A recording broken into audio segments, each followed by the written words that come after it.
Tale of Two Cities by Charles Dickens. Chapter 2. The Mail.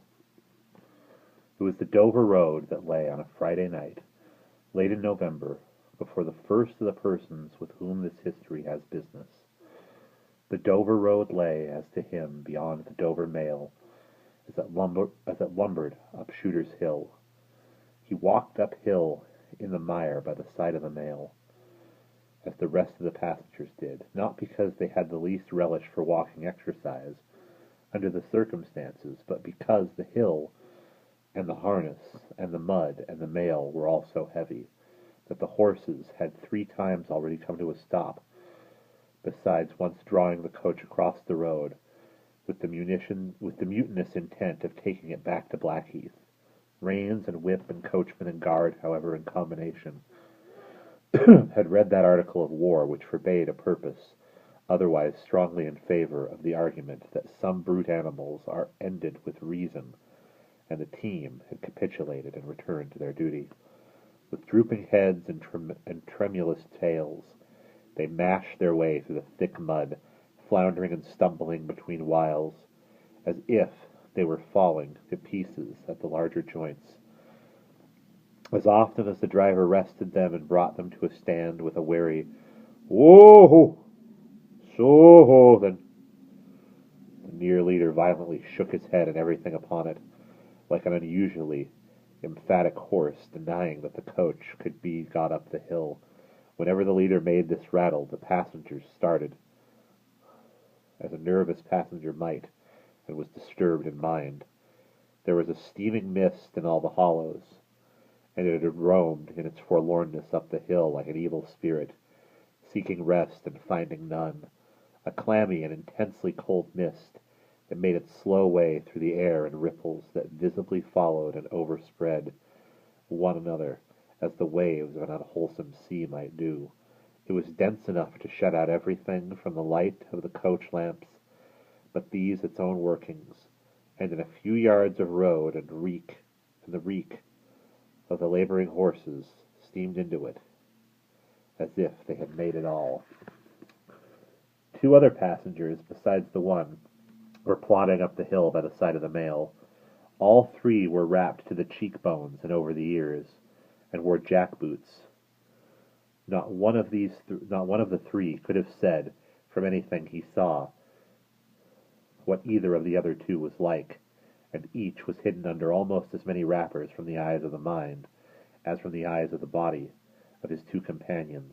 In those days, travelers were very shy of being confidential on short notice, for anybody on the road might be a robber or in league with robbers. As to the latter, when every posting house and alehouse could produce somebody in the captain's pay, ranging from the landlord to the lowest stable nondescript, it was the likeliest thing upon the cards.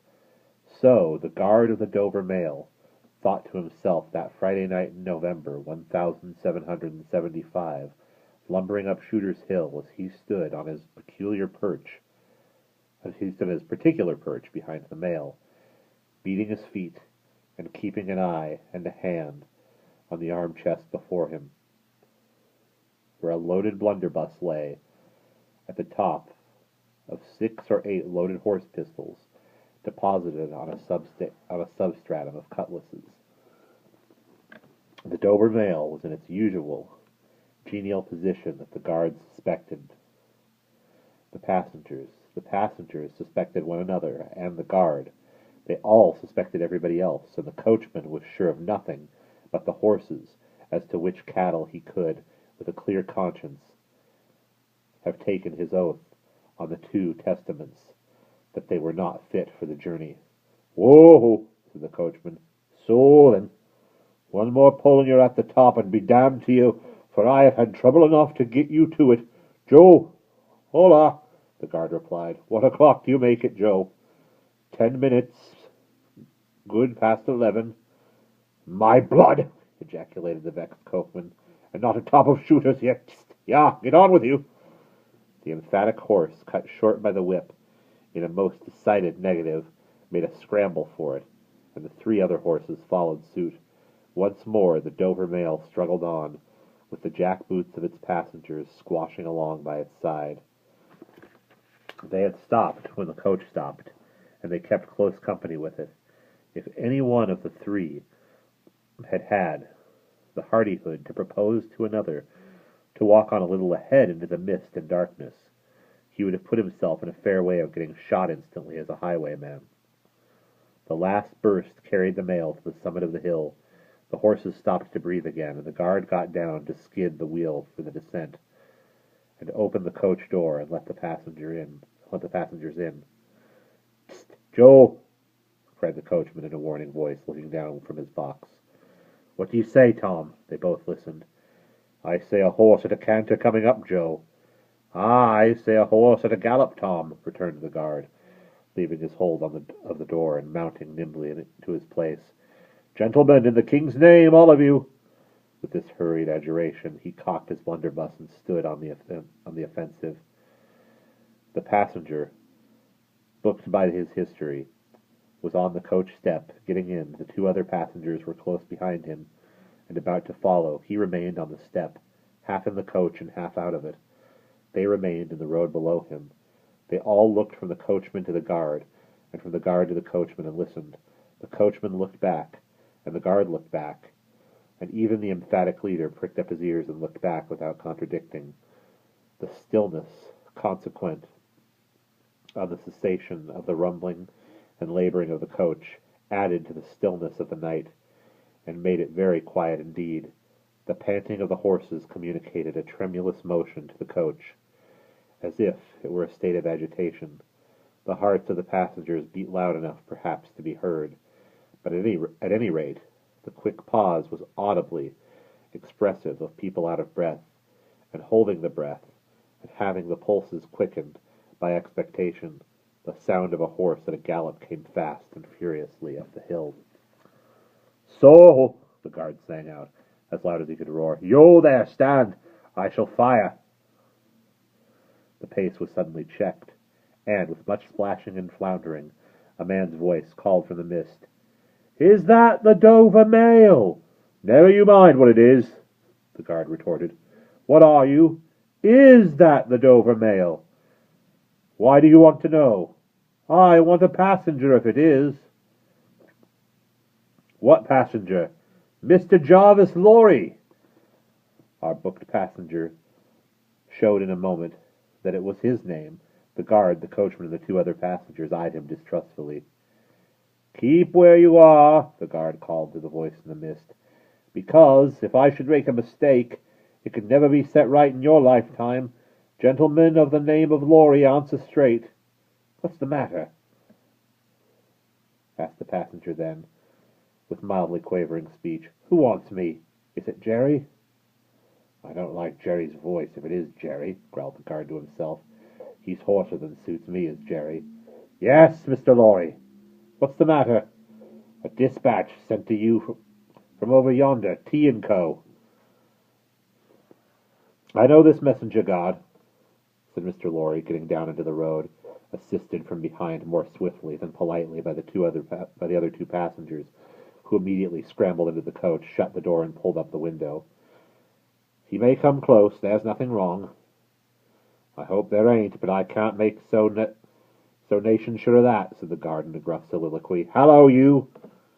Well, and hallo, you," said Jerry, more hoarsely than before. "Come at a foot pace. Do you mind me? And if you've got holsters on to that saddle of yourn, don't let me see your hand go nigh 'em, for I'm a devil quit at a quick mistake, and when I make one it takes the form of lead. So now let's look at you." The figures of a horse and rider came slowly through the eddying mist, and came to the side of the mail, where the passenger stood. The rider stooped, and casting up his eyes at the guard, handed the passenger a small folded paper. The rider's horse was blown, and both horse and rider were covered with mud, from the hoofs of the horse to the hat of the man. "Guard," said the passenger, in a tone of quiet business confidence. The watchful guard, with his right hand at the stock of his raised blunderbuss, his left hand at the barrel, and his eye on the horseman answered curtly, "Sir?" "There's nothing to apprehend. I belong to Tellson's Bank. You must know Tellson's Bank in London. I am going to Paris on business. A crown to drink. I may read this?" "If so as you be quick, sir." He opened it, in the light of the coach lamp, on that side, and read, first to himself and then aloud.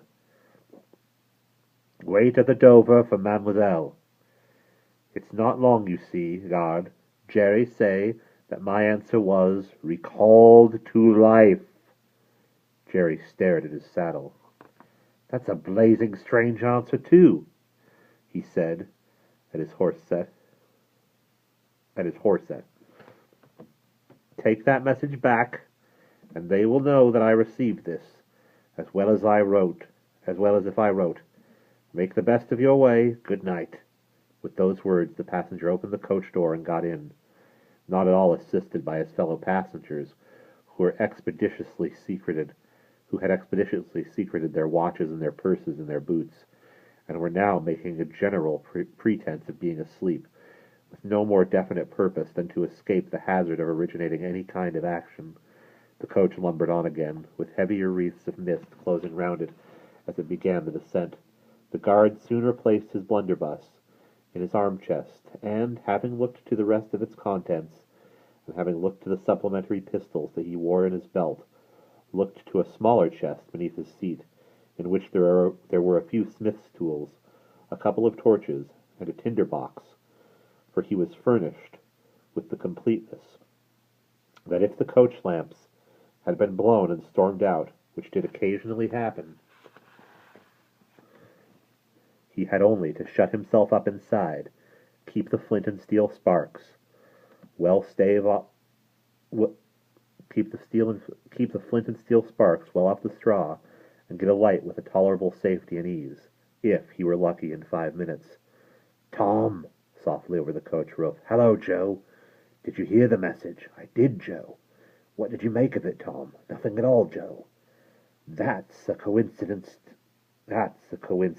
too," the guard mused, "for I made the same of it myself." Jerry, left alone in the mist and darkness, dismounted meanwhile, not only to ease his spent horse, but to wipe the mud from his face and shake the wet out of his hat-brim, which might be capable of holding about half a gallon, after standing with the bridle over his heavily splashed arm until the wheels of the mail were no longer within hearing, and the night was quite still again. He turned to walk down the hill. "After that, there gallop from Temple Bar, old lady. I won't trust your forelegs till I get you on the level," said the horse messenger, glancing at his mare. "Recalled to life. That's a blazing strange message. Much of that wouldn't do for you, Jerry, I say. Jerry, you'd be in a blazing bad way if recalling to life was to come into fashion, Jerry." And that is the end of chapter 2.